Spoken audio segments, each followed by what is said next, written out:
भाइयों और बहनों, आज जिस मुद्दे को लेकर मैं आपके सामने आया हूं उनमें में 3 और 4 मेन मुद्दे हैं।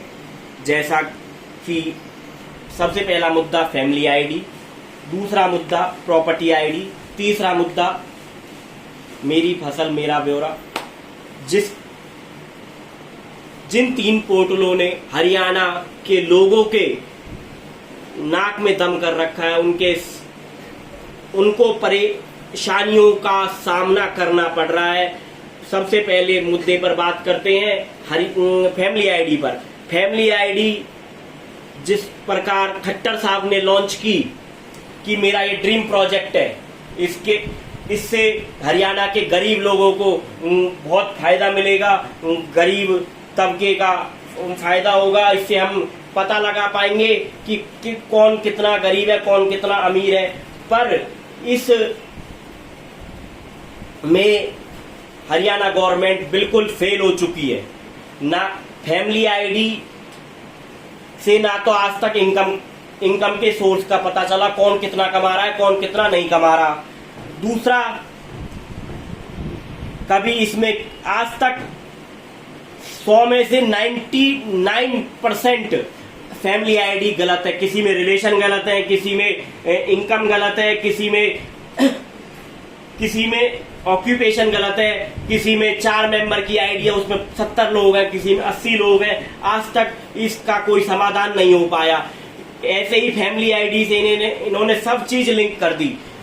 जैसा कि बुढ़ापा पेंशन, जो बुढ़ापा पेंशन 15 से 20 दिन, 1 महीना, 1.5 महीने में बन जाती थी, आज उस पेंशन को 6-6 महीने लगते हैं। 6-6 महीने में पेंशन बन के तैयार होती है कि पेंशन बन गई। पर कुछ मेरी बुजुर्ग माताएं ऐसी भी हैं जिन पर कोई प्रूफ नहीं है, उसके लिए गवर्नमेंट ने कोई समाधान नहीं किया और बुढ़ापा पेंशन के नाम पर वो बेचारे फायदा नहीं ले पा रहे। दूसरा मुद्दा आपका आयुष्मान का मुद्दा। आयुष्मान पर गरीबों के लिए आयुष्मान लॉन्च किया, गरीब आज की डेट में आयुष्मान का फायदा नहीं ले पा रहा। प्राइवेट संस्था कहती है हमको क्लेम नहीं मिल रहा तो हम इलाज क्यों करें। तो ये आयुष्मान की योजना मेरी नजर में गवर्नमेंट की सबसे फेल योजना है। प्रॉपर्टी आईडी योजना पर आते हैं। प्रॉपर्टी आईडी योजना में लोगों को इस हद तक परेशान कर दिया है कि लोगों की जमीनों तक पर कब्जा किया जा रहा है। जमीनें भी सुरक्षित नहीं है। उनको प्रॉपर्टी आईडी अपने थोड़ा बहुत पैसा खर्च करो, प्रॉपर्टी अपने नाम पर बनाओ और उस जमीन पर कब्जा कर लो। ये प्रॉपर्टी आईडी के नाम पर जमीनों पर कब्जा किया जा रहा है। मुझे तो नहीं लगता कि प्रॉपर्टी आईडी का हरियाणा के लोगों को कोई फायदा हुआ है या कोई बेनिफिट हुआ है, कोई मुझे नहीं लगता। इससे बल्कि नुकसान हो रहा है। आम जनता की जमीनें हड़पी जा रही हैं। जो ऐसा हो रहा है हरियाणा में तो जिसकी लाठी उसी की भैंस, जिसकी लाठी उसी की भैंस।